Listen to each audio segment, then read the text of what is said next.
Hello everyone, चला तर मग आज बघणार आहे आपण आपल्याकडे होणारी कॉमन भाजी भेंडी बटाट्याची भाजी।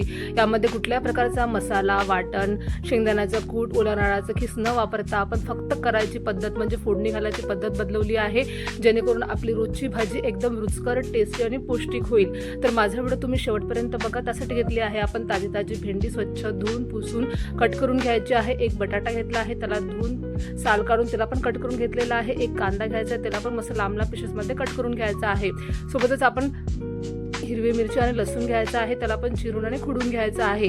आता आपण वळवा लगेच फोडणीकडे त्यासाठी मोठं भांडे घ्यायचं आहे। असं त्यामध्ये आपल्याला तेल टाकायचं आहे। सुरुवातीला आपण भेंडी जी आहे ती फ्राय करून घेणार आहे, सळतळून घेणार आहे मस्तपैकी। बघा अशा पद्धतीने मोठ्या भांड्यामध्ये भेंडी जी आहे ती छान सळतळून घ्यायची आहे, शिजवून घ्यायची आहे। आपल्याला यामध्ये थोडंसं आपल्याला मीठ टाकायचं आहे। अशी ही मीठ लावलेली सळतळलेली भेंडी खाल्ली ना तरी पण खूप छान लागते। माझ्या मुलाला खूप आवडते, लहान मुलाला ही अशा पद्धतीची भेंडी तुम्ही सळतळून द्या, ते आवडीनं खातील। त्याला मस्त परतून घ्यायचं आहे, शिजवून घ्यायचं आहे। आपल्याला कंटिन्युअसली हलवत राहायचं आहे, यामुळे आपली भाजी जी आहे ते चिकट होणार नाही। याला मस्त पहिलं तेलामध्ये परतून घ्यायचं आहे, शिजवून घेऊन एका प्लेटमध्ये आपल्याला काढून घ्यायचं आहे।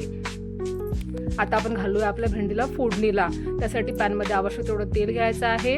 तेल गरम झालं की त्यामध्ये आपल्याला मोहरी आणि जिरं टाकायचं आहे, म्हणजे जिरं मोहरी टाकायचं आहे। थोडंसं आपण हिंग टाकणार आहे। छान तडतडू द्यायचं आहे तिन्ही पण इन्ग्रेडियंट्स। त्यामध्ये आपल्याला कांदा टाकायचा आहे, त्याला व्यवस्थित परतून घेऊन शिजवून घ्यायचं आहे आपल्याला।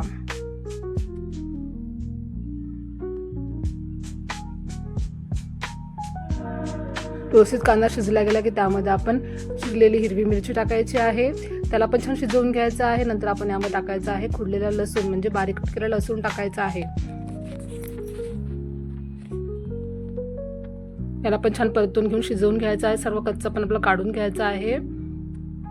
एकदा या पद्धतीने तुम्ही रोजची भाजी करून बघा, खूपच टेस्टी आणि रुचकर होते। बघा आपल्या रोजच्या तेच भाज्या आपण जरा करायची पद्धत बदलवली ना तर खायला खूप टेस्टी लागते। बघा आणि लोक पण, आपल्या घरचे मेंबर पण आवडीनं खातील। त्यामध्ये बटाटा टाकायचा आहे, याला शिजवून घ्यायचा आहे आपल्याला तेलामध्ये। त्यामध्ये आपले बेसिक मसाले टाकायचे आहे, हळद, तिखट आणि धनापूड। मसाला शिजवून घ्यायचा आहे।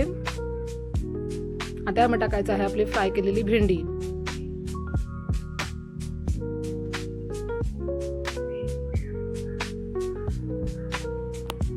मस्त मोकळी भाजी होते, खायला खूप टेस्टी लागते। बघा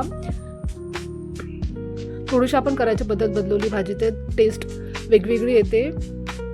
चवीनुसार मीठ टाकायचं आहे। लक्षात ठेवा की आपण भेंडी शिजवताना त्यामध्ये मीठ टाकलेलं आहे, त्यामुळे बरोबरच समप्रमाणात मीठ टाकायचं आहे। गरम मसाला आणि चाट मसाला टाकायचा किंवा आमचूर पावडर टाकायचं आहे। थोडंसं आपण यामध्ये टाकणार आहे कसुरी मेथी, हातावर कुचकरून टाकायची आहे। आता परतून घ्यायचं आहे। बघा किती छान आपली भाजी तयार झालेली आहे।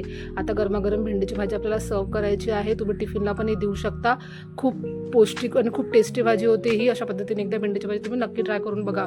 तुम्हाला आजचा व्हिडिओ नक्कीच आवडला असेल तर माझ्या व्हिडिओ लाईक करा, शेअर करा, कमेंट करा। नंतर माझ्या चॅनल तुम्ही सबस्क्राईब करा आणि मला भरभरून सपोर्ट करा। भेटू नेक्स्ट व्हिडिओमध्ये। बाय बाय आणि टेक केअर।